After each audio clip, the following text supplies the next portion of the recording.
Pemirsa, kita masih bersama Indonesia Lawyers Club. Kita lanjutkan diskusi kita. Sekarang giliran Samara Amani, PSI. Ya, Assalamualaikum warahmatullahi wabarakatuh. Waalaikumsalam. Terima kasih Pak Karni atas kesempatannya malam ini di ILC. Pertama-tama yang ingin saya bicarakan, sepertinya belakangan ini media mainstream kita memang sangat sibuk membahas soal isu buzzer-buzzer ini. Ada penelitian dari Oxford atau dari Drone Emprit dan banyak hal. Tapi sebenarnya saya ingin mencoba kembali Pak Karni kepada akar persoalan dari diskusi kita pada malam hari ini. Kenapa kita seperti menganggap buzzer itu pasti negatif, mendukung seseorang itu pasti negatif. Saya kira akar persoalan ini sebenarnya bukan pada media sosial, tapi ada pada masing-masing pikiran kita. Telah terjadi belakangan ini generalisasi yang berlebihan terhadap kelompok-kelompok yang ada di Indonesia ini. Kita terlalu sering melabel orang. Sebagai contoh, kita melabel seluruh aktivis, kalau dalam bahasa media sosial itu social justice warrior atau SJW. Seolah-olah semua aktivis itu SJW dalam konotasi yang negatif, ketika sebenarnya banyak juga aktivis-aktivis yang punya kontribusi yang baik, aktivis-aktivis yang melihat persoalan secara objektif dan berupaya untuk memperbaiki bangsa ini ke depan. Secara bersamaan juga banyak dari kita yang juga sering melabel kelompok-kelompok politik itu semuanya pasti buzzer bayaran. Mereka pasti mendukung orang itu karena dibayar. Padahal banyak juga individu yang memang berbondong-bondong mendukung kandidat atau siapapun itu karena kesamaan ide, kesamaan program. Seolah-olah setiap orang itu semuanya punya harga dan harganya itu pasti mata uang. Seolah-olah jempol masing-masing manusia yang ada di media sosial itu dibanderol harga. Sehingga mereka semua tuh buzzer bayaran. Seolah-olah tidak ada independensi dari setiap individu untuk mendukung atau tidak mendukung ide tertentu. Seolah-olah mereka tidak memiliki independensi terhadap sikap-sikap mereka. Nah, ini yang menjadi penyebab sekarang ini kita membangun benteng dalam media sosial. Padahal ketika media sosial baru saja dibentuk, nampaknya media sosial itu meruntuhkan batas-batas, meruntuhkan benteng-benteng. Kalau dulu kita mau ketemu atau mau berdiskusi atau mau mengkritik pejabat publik susah. Sekarang misalnya mau mengkritik Pak Rudiantara tinggal mention, gampang. Itulah sebenarnya kegunaan media sosial. Tapi karena labeling, karena pengkelompokan tadi, generalisasi tadi, akhirnya kita membangun kembali benteng itu di media sosial dan menutup ruang diskusi dan ruang dialog yang seharusnya ada di media sosial. Sebelum kita lebih lanjut berdiskusi soal buzzer-buzzer ini, dan saya kira dari tadi sebenarnya sudah banyak dibahas secara terus-menerus ya, apa sih itu buzzer, apa sih definisi buzzer. Saya kira saya ingin menegaskan kembali apa yang sudah kita diskusikan di sini, dan saya kira tadi dimention juga oleh Mas Ismail Fahmi. Buzzer dalam pandangan saya dan saya kira dalam pandangan banyak orang pengamat media sosial, itu lebih banyak anonim. Dia tidak bisa mempertanggungjawabkan identitas dia. Rata-rata identitasnya tidak jelas. Influencer secara bersamaan itu biasanya punya identitas yang jelas, backgroundnya jelas, orangnya jelas, dan ide-ide dia bisa kita kontestasi dalam ruang media sosial sebagai bagian dari demokrasi yang sehat. Karena kalau semua orang kita anggap buzzer, itu saya kira berbahaya, apalagi buzzer dalam konotasi yang negatif. Sebagai contoh Pak Karni dalam pemilu 2019 kemarin, kita lihat banyak artis yang mendukung kandidat calon presiden. Ada para selebritas yang mendukung Pak Jokowi, atau mungkin juga ada yang mendukung Pak Prabowo. Apakah karena mereka mendukung masing-masing kandidat dan secara bersama menyebarkan informasi atau misalnya mengkritik kandidat lain, mereka layak kita sebut buzzer? Atau politisi-politisi, ya kan? Di sini kan misalnya kayak Bang Arya gitu ya, atau Bang Vasco sendiri punya followers banyak nih di media sosial. Dan kita bisa menyebarkan informasi terkait kandidat yang kita dukung. Apakah kita buzzer? Kan bisa jadi kita mendukung kandidat karena kesamaan ide, karena kita percaya dengan perjuangan kandidat kita. Menurut saya, memang tadi juga sudah ditegaskan, mereka bukan buzzer. Mereka memang influencer karena mereka bisa dipertanggungjawabkan identitasnya, dan jika tidak setuju terlepas dari apapun kontennya bisa kita kontes langsung dalam ruang media sosial tersebut. Silakan kita berdebat keras dan uji apa yang disebutkan oleh para influencer tersebut. Tapi melabeli mereka sebagai orang bayaran saya kira terlalu berlebihan dan berbahaya bagi demokrasi kita ke depan. Dan saya pikir itu juga bagian dari yang disebut kill the messenger tadi. Nah, kalau tadi kita sudah membuat definisi atau batas dan garis yang jelas antara apa itu buzzer, apa itu influencer. Yang sekarang menjadi pertanyaan, apakah influencer ini tadi, atau buzzer ya, bukan influencer tapi buzzer, yang berisik sekali itu, yang dianggap mengotori demokrasi atau misalnya merusak demokrasi dalam pandangan umum saat ini, harus ditertibkan. Saya kira itu juga berbahaya, karena menurut saya, siapapun boleh berpendapat. Individu itu memiliki kebebasan berpendapat dan itu dilindungi oleh konstitusi. Selama batasannya itu jelas. Batasannya apa? Hate speech. Ketika dia melakukan hate speech, melakukan serangan atas latar belakang suku, agama, ras, membangun kebencian terhadap satu kaum, maka ia bisa diproses secara hukum. Tapi jika tidak, anggaplah ini adalah sebuah ruang kontestasi. Dan itu adalah pilihan kita dalam demokrasi. Demokrasi itu pasti berisik. Pasti berisik. Ketika demokrasi sudah tidak berisik, maka ada yang salah dengan demokrasi kita pasti Pak Karni. Itu konsekuensi. Dan kalau semua orang cerita, oh kami jadi korban buzzer, kita semua saya kira mungkin jadi korban buzzer. Saya pun jadi korban buzzer. Beberapa hari yang lalu, saya nge-tweet Pak Karni, soal dukungan saya terkait rancangan undang-undang penghapusan kekerasan seksual. Dan bagaimana saya mendukung pasal pemerkosaan dalam rumah tangga masuk karena untuk melindungi banyak perempuan yang mengalami kekerasan seksual tersebut dalam rumah tangga. Diserang habis-habisan, banyak sekali reply-nya, sampai trending. Banyak yang melecehkan, banyak yang menyerang, banyak yang menganggap tidak setuju dan lain sebagainya. Tapi saya sadar kalau kita berdemokrasi dalam media sosial itu sama seperti kita punya jendela dan pintu kita buka di rumah itu. Kita ketemu udara yang segar-segar, tapi juga bertemu dengan udara yang buruk. Maka saya tidak ladeni yang seperti itu. Tapi mereka yang mengkritik secara substansi dan memberi edukasi saya ladeni dan kita berdebat keras, kita uji substansi tersebut. Bukan kita kriminalisasikan. Ide kita lawan dengan ide, pendapat yang buruk kita lawan dengan pendapat yang baik. Obat dari kebohongan adalah kebenaran. Dan itu gunanya media sosial. Kita perbanyak informasi, kita berdebat, kita penuhi ruang media sosial dengan informasi-informasi yang ada. Perdebatkan kontestasi itu sekeras mungkin. Dan itu yang memang seharusnya kita lakukan ke depan. Dan penertiban menurut saya, penertiban ya, bahasa penertiban, menertibkan pendapat di media sosial itu Pak Karni, itu mencederai demokrasi. Tidak bisa kita menertibkan pendapat dalam demokrasi. Pendapat itu boleh sebebas mungkin, ide itu sebebas mungkin, kebebasan sebebas mungkin. Seperti tadi saya tegaskan, batasnya hanyalah hate speech. Di luar itu, dia dalam kerangka freedom of speech yang harus dilindungi oleh negara. Tidak setuju, mari kita berdebat keras. Karena dalam media sosial, yang kita akui sebagai bagian dalam ruang demokrasi, solusi terhadap perbedaan pendapat adalah perdebatan, bukan penertiban. Saya kira itu Pak Karni. Terima kasih. Wassalamualaikum warahmatullahi wabarakatuh. Baik, sekarang giliran Mas Pasko Rusemi. Partai Berkarya. Silakan tanggapannya terhadap diskusi kita. Terima kasih Bang Karni. Assalamualaikum warahmatullahi wabarakatuh. Ya, pertama-tama yang saya ingin tanggapi di sini, sesungguhnya buzzer itu memang ada. Karena memang dari beberapa penelitian yang ada, penelitian baik itu bahkan dari penelitian dari luar negeri, Oxford University di Inggris, dan beberapa penelitian yang sangat banyak sekali, memang kenyataannya buzzer itu memang ada.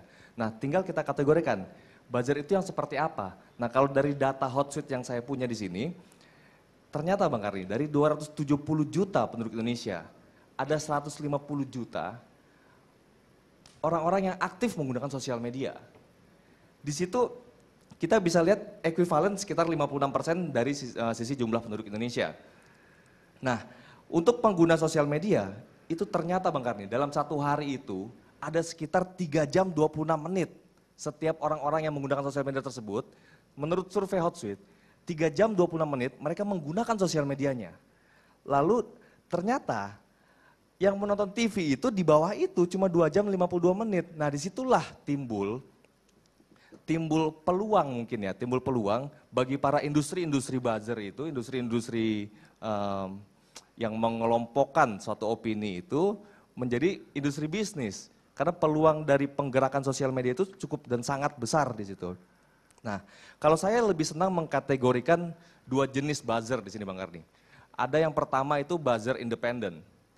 Dan yang kedua itu buzzer non-independen. Bisa dibilang buzzer baik dan buzzer kurang baik mungkin ya.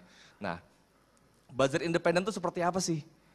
Buzzer independen itu seperti yang tadi Samara sampaikan, buzzer independen itu adalah buzzer yang betul-betul menyuarakan pikirannya, menyuarakan opininya, yang betul-betul organik gitu loh. Bukan digerakkan oleh dalam satu sistem yang menggerutu semua seluruh sosial media, itu menjadi satu opini yang tersetting, opini yang termanipulasi.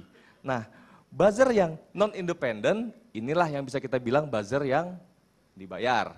Memang nyatanya itu ada kok buzzer yang dibayar. Menurut penelitian Oxford University tersebut, itu kan nilai jumlah pembayaran itu 1 juta sampai 50 juta per buzzer. Jumlah uang yang diterima oleh tiap-tiap buzzer tersebut. Mungkin Pak Menteri nanti bisa menanggapi hal tersebut. Sebulan gitu. Iya sebulan, dari per buzzer loh Bang Karni, ini kan gajinya mereka per bulan itu 1 juta sampai 50 juta per bulan. Itu kan salah satu industri yang luar biasa. Apakah ini berdampak dengan kurangnya lapangan pekerjaan, jadi orang-orang banyak yang juga membuka industri buzzer, atau karena hal yang tadi saya sebutkan juga ya, sebelumnya. Lalu dari sisi sosial media yang paling sering sekali digunakan oleh para buzzer itu biasanya semacam kayak Twitter, Instagram, Facebook, itu paling sering di antara tiga sosial media itu karena memang API-nya terbuka, agak lebih bebas membuat spamming di situ, agak lebih gampang mengetriki kegiatan-kegiatan buzzering itu. Tapi untuk di YouTube-nya agak jarang nih ternyata Bang Karni. Di YouTube ini lebih sulit orang-orang para buzzer itu ngakalin Google, karena YouTube kan sekarang punya Google Bang Karni. Lalu kalau kita lihat, tadi kan seperti yang Bang Teddy sampaikan ya, tadi Bang Teddy sempat nanya ke Bang Budi bahwa kok bisa disebut buzzer istana itu yang seperti apa? Maksudnya mungkin saya ikut coba menjelaskan apa yang disampaikan Bang Budi, buzzer istana itu mungkin ya, buzzer yang ikut mendukung apa opini-opini pemerintah gitu loh mungkin ya. Bukan belum tentu juga dibayar sama istana karena memang dasarnya juga belum ada dibayar atau tidaknya gitu loh. Nah, tapi buzzer yang non istana yang berada di luar pemerintah. Apa salahnya kita mengkritisi pemerintah? Kan nggak salah. Untuk menjadi buzzer yang independen nggak ada salahnya dong. Tapi kalau tadi disampaikan, kalau kita flashback lagi ke dalam masa kampanye pada saat Pilpres kemarin, saya sendiri bisa menjamin Bang Karni, karena kebetulan pada saat itu saya di BPN itu sebagai anak buahnya Bang Daniel, Wakil Direktur IT di BPN 02, sama sekali BPN 02 itu tidak pernah menggunakan buzzer yang dibayar. Karena memang kita nggak punya duit ya Bang ya. Karena memang kita nggak punya dana, tadi Babe pun sampai bersumpah Babe bilang. Tapi menggunakan buzzer toh.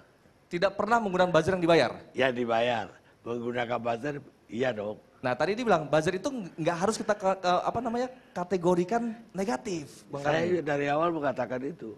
Buzzer itu yang positif ada, negatif ada. Independen Bang Karni. Untuk yang independen ya, buzzer independen yang betul-betul mereka menyuarakan. Bang Arya ketawa dia. Jadi betul-betul buzzer independen yang menyuarakan apa yang ada di pemikirannya, apa yang ada di sekelilingnya. Itu yang disuarakan. Apakah kegagalan pemerintah dalam hal apa, kebijakan pemerintah yang kurang terhadap kepentingan rakyat. Di situ kan yang harus kita pandang di situ Bang Karni. Nah, yang perlu lagi yang menarik kita lihat di sini ada semacam ketakutan bagi para pegiat sosial media. Saya juga lebih senang ini bukan menyebut dengan kata-kata buzzer Bang Karni. Saya lebih senang menyebutnya dengan teman-teman itu sebagai aktivis media sosial. Jadi para aktivis media sosial yang berada di luar kubu pemerintah, yang mengkritisi pemerintah, mereka sekarang ini agak ketakutan Bang Karni. Kenapa? Agak ketakutan untuk menyuarakan kritikannya terhadap pemerintah. Nah, tugas pemerintah di sini adalah bagaimana caranya pemerintah bisa menjamin para oposisinya juga ikut nyaman dalam mengkritik pemerintah sebagai penyeimbang di situ. Kenapa takut? Ya karena beberapa fenomena yang terjadi, para pegiat-pegiat aktivis media sosial yang berada di kubu oposisi itu dengan sangat mudah dipenjarakan. Misalnya kayak kemarin Bang John Ruh Ginting pun sempat dipenjarakan juga misalnya ya. Lalu ada banyaklah beberapa para pegiat-pegiat media sosial, aktivis media sosial yang bergerak untuk mengkritisi dalam hal positif ya Bang Ali ya, dalam hal positif mengkritisi pemerintah itu agak takut-takut sekarang. Tapi teman-teman yang mendukung pemerintah itu aman-aman aja. Jadi kalau tadi Bang Eko sampaikan agak takut-takut, beliau nggak usah takut, beliau agak imun kayaknya. Masalahnya beliau aman-aman aja, padahal tweet-tweetnya beliau juga agak-agak kasar tadi disampaikan oleh Babe. Tadi sempat disampaikan oleh Babe Haikal, tweet-tweet beliau agak sedikit miris. Saya dengar agak ngelus dada Bang Eko.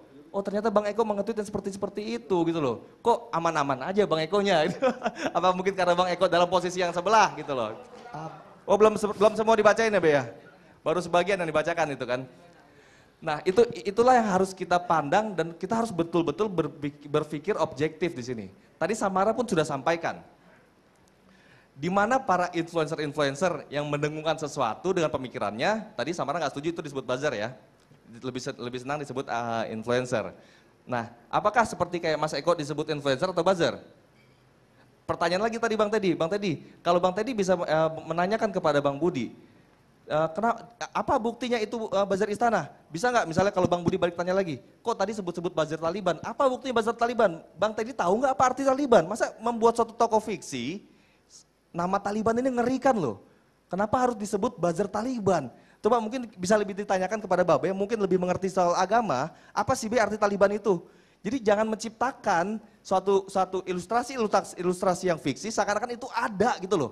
Padahal nggak ada ini hanya kelompok-kelompok mungkin ya, kelompok-kelompok yang ingin menyuarakan apa opininya, apa pemikirannya dia yang ingin Indonesia menjadi lebih baik ke depannya.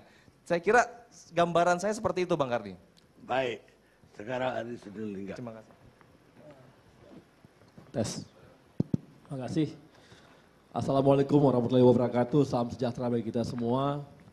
Ini memang jadi menarik karena diangkat oleh teman-teman Tempo mengenai buzzer. Ini awalnya sebenarnya. Kemudian tiba-tiba muncul analisa dari Oxford. Sayangnya dipelintir banyak pihak. Dipelintir banyak pihak, bahkan media mainstream pun memelintir. Jelas kalau kita baca analisisnya Oxford, sangat jelas dan sangat clear.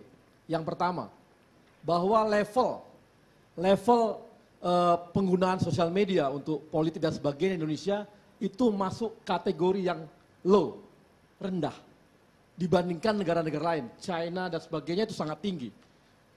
Indonesia itu termasuk yang rendah. Baru tadi biaya 1-50 juta pun itu pun setelah dilihat, di-refer ke dalam, ternyata yang menggunakan sosial media ini bukanlah government. Oxford mengatakan tidak ada government, tidak ada pemerintah dalam laporan tersebut. Yang ada adalah politik dan konsultan. Kalau konsultan itu bisa saja komersil. Yang namanya Atta Halilintar itu mendapatkan pendapatan 256 miliar setahun. Bayangkan berapa yang dia dapat per harinya. Itu buzzer, influencer yang membahas, yang diikuti oleh banyak orang. Di 1-50 juta itu termasuk di komersil, bukan di politik. Nggak ada dibuktikan. Tadi ada partai politik, tapi bukan government. Jadi ini sudah banyak pelintiran, seakan-akan Oxford membenarkan bahwa government bermain dalam buzzer ini. Padahal tidak ada sama sekali. Yang pertama. Yang kedua, kita juga buktikan bahwa ini buzzer-buzzer istana katanya. Saya ambil dari analisisnya Drone Emprit, Ismail Fahmi, adik kelas saya di ITB. Jelas dikatakan di sini bahwa ketika Gejayan memanggil,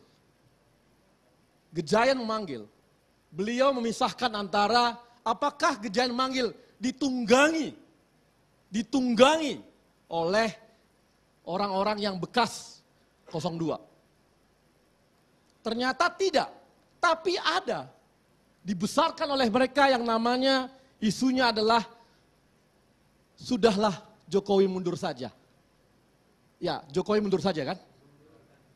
Itu nomor 2. Itu hashtag kedua. Hashtag pertama, mundurlah Jokowi. Jadi teman-teman 02, yang dulu 02, itu memboost besar. Membuat gerakan besar. Melebihi gerakan yang dikatakan pro pemerintah. Dia agak mengimbangi Gejayan memanggil. Dan itu semua menyuruh mundurlah Jokowi. Beberapa hari kemudian, ketika teman-teman dari mahasiswa bergerak lagi mengenai Gejayan kedua, itu masuklah hashtag Jokowi, turunlah apa? Tadi itu? Bukan, turunkan Jokowi. Turunkan Jokowi. Dan itu juga sangat besar. Siapa pemainnya? Saya sih punya data semua. Dan mereka adalah pemain-pemain besar ketika mendukung 02. Ada Opposite, ada Doradong, dan sebagainya. Semua faktanya jelas. Jadi kalau mengatakan buzzer istana, saya pakai, kalau tadi saya pakai analisis mesin saya, dibilang tidak objektif. Saya pakai mesinnya Fahmi, yang selalu dikatakan dia agak pro 02. Walaupun saya tahu dia sedikit-sedikit saja ke sana, sedikit-sedikit ke sini. Wajar, namanya juga analis. Jadi bisa kita katakan bahwa buzzer-buzzer ini, dan tadi ada respon, setelah bekas-bekas pasukan perang 02 bermain, maka bekas-bekas pasukan 01 bermain juga. Bertarung di bawah. Ada pertarungan, wajar. Karena apa? Ada kesamaan pendapat dengan Pak Jokowi. Ketika Pak Jokowi misalnya mengusulkan undang-undang KPK dan sebagainya gitu ya, wajar dong para pendukung Pak Jokowi yang percaya setiap langkah Pak Jokowi adalah untuk kebaikan bangsa, maka mereka mendukung. Mereka ngebas. Ada yang bikin hashtag, ada yang bikin dan sebagainya, dan mereka mendukung. Apakah salah kalau ada orang mendukung Pak Jokowi? Dan apakah salah kalau pemerintah punya narasi? Ketika ada narasi sama oleh Pak Jokowi, para mendukungnya mendukung itu, apakah salah? Wajar sekali pemerintah punya narasi terhadap semua persoalan yang ada di masyarakat kita. Nah ini yang saya bilang, mari kita dudukkan semua dengan baik, bahwa kalau lihat pertempurannya, betul, yang namanya mahasiswa, hashtag mahasiswa saya lupa, yang mencapai trending topik dunia, itu ditimpa oleh kawan-kawan yang bekas 02 juga. Membesar. Dokumen ada lah pasti, kita kan tahu lah, Fahmi tahu lah itu. Jadi hashtag tersebut ditopang, ditunggangi oleh teman-teman yang bekas 02. Jadi kalau dikatakan bahwa sudah berhenti, mungkin Ustadz Haikal berhenti. Tapi kawan-kawan yang ribuan itu apakah berhenti? Tidak. Makanya wajar juga pendukung Pak Jokowi akhirnya ikutan juga ngebahas. Jadi ini adalah saling. Nah, apakah ini salah dalam sebuah alam demokrasi? Apakah buzzer salah dalam sebuah alam demokrasi? Ada yang salahnya, Bang? Sebentar, belum selesai. Salahnya, Bang. Saya belum selesai nih. Oke. Nah, yang salah apa? Ketika akun-akun yang tidak punya identitas itu, itulah yang jadi masalah di Indonesia. Banyak sekali, hampir ribuan, puluhan ribu sampai 1 juta lebih, jutaan lebih akun-akun anonim ini yang bermain. Ini yang Opposite lah, Doradong lah, apalah. Ntar lagi saya diserang mereka nih. Karena saya buka, Doradong, Opposite 6890, wah ini gila ini. Dan kita bisa petakan, tadi dikatakan apa Taliban dan sebagainya. Kami bisa petakan juga siapa yang bermain ketika HTI mulai bergerak dalam Twitter. Kita tahu kok semua, paham, masing-masing punya mesin. Nah, sekarang adalah bagaimana kita dudukkan. Dan pemerintah tidak bisa memotong akun-akun anonim. Nggak boleh. Yang boleh siapa? Sekarang kita semua nih, orang Indonesia, bangsa Indonesia, minta kepada platform, minta kepada Twitter, minta kepada Facebook, IG, YouTube dan sebagainya. Hentikan, tutup semua akun anonim, akun yang tak mampu pakai KTP, hentikan, tutup semua. Berani nggak mereka? Itu yang kita lakukan supaya Indonesia ini demokrasinya lebih tenang, lebih asik. Dan biasanya kalau akun yang jelas namanya tidak mungkin main-main. Karena Undang-Undang ITE sudah menunggunya kalau menyebarkan kalimat-kalimat hoax. Terima kasih Bang Karni. Boleh saya izin menjawabnya Bang Karni? Tadi kan Bang Arya dari tadi nanya mulu, tapi nggak ada yang mau jawab siapa. Mungkin saya akan coba menjawab, apa salahnya? Yang pertama, salahnya adalah kalau memang ada itu buzzer-buzzer yang pro terhadap pemerintah Bang, seharusnya buzzer-buzzer pemerintah itu harusnya mengkampanyekan hal-hal yang positif. Program-programnya Pak Jokowi, mengkampanyekan nilai-nilai positif. Bukan malah ikut menyerang balik yang seperti itu gitu loh Bang. Itu letak salahnya di sana. Bukan. Dan nggak ada salahnya juga para buzzer-buzzer yang mendukung oposisi itu mengkritik pemerintah, nggak ada salahnya di Nggak demokrasi ada. kok. Tidak ada. Tapi yang salah adalah buzzer-buzzer pro pemerintah malah ikut menyerang balik, kan terjadi pertarungan di udara itu. Siapa yang diserang? Ya seharusnya kan di sisi ini. Siapa yang diserang? Apakah ada Loh, Pak Prabowo bukan. diserang? Bukan, berarti abang nggak merhatiin tadi drone emprit tadi, abang cuma melihat dari sisi luarnya saja. Kan abang bisa lihat jaring-jaring Apakah drone Pak emprit itu seperti Prabowo apa. diserang? Apakah Gerindra diserang? Apakah teman-teman 02 diserang? Tidak ada. Setelah pemilu, tidak ada lagi serangan-serangan seperti itu. Yang mereka serang adalah idenya. Gini bang, Ide. yang seharusnya yang terjadi adalah buzzer-buzzer pro pemerintah itu hanya mengkampanyekan nilai-nilai positifnya Pak Jokowi. Oke, sekali Pak. Jadi sebentar. Pak Jokowi ternyata punya program Saya yang baik jawab, seperti saya jawab, ini. sebentar. Sampaikan. Saya jawab. Jangan Saya Punya jawab. program kartu-kartu Jangan itu, semua ngomong. sampaikan. Saya jawab. Ya, Anda ngomong, Oke. dia jawab, tapi terbatas. Ya, oke. Gini, Ya. namanya Nah, ada, buzzer. ada berikutnya. Namanya orang di kampung saya, di Karo sana. Emang bisa ditertibkan? Emang ada orang di Medan bisa ditertibkan ngomong mengenai dukung Pak Jokowi? Atau dia menyerang? Nggak bisa bos. Sepanjang dia tidak hate speech, boleh menyerang ide. Sepanjang tidak hoax, boleh menyerang apa yang mau di sebuah ide atau undang-undang. Semua sah-sah saja. Sepanjang tidak hate speech. Dan kita tidak bisa mengatur manusia. Kalau kita mulai mengatur orang boleh ngomong apa atau enggak, kita sudah melanggar demokrasi. Memang Partai Berkarya perlu belajar namanya demokrasi. Nah cocok, kalau kadang-kadang kalau dari sisi itu pandangannya Bang Arya agak-agak cerdas. Tapi yang saya lihat di sini adalah Bang Arya tidak konsisten dalam hal menegakkan apa yang terjadi gitu loh. Karena pada dasarnya saat ini aktivis-aktivis media sosial yang pro oposisi agak ketakutan Bang. Gini, saya Itu jawab sekarang. Bang. Ada cukup ya? Saya jawab sekali. Ada jawab Oke. satu kalimat. Begini, tidak perlu takut di bangsa ini selama Anda tidak buat hoax. Kalau buat hoax siap-siap ditangkap, ya resiko lah bos. Undang-undang ITE. Tapi kalau buat hoax, nggak buat, ngapain Emang takut? Nggak Kalau perlu historinya Cukup. Cukup. Dua-dua cukup. Kebohongan yang diucapkan terus-menerus akan terlihat sebagai kebenaran. Joseph Goebbels, Menteri Propaganda Hitler.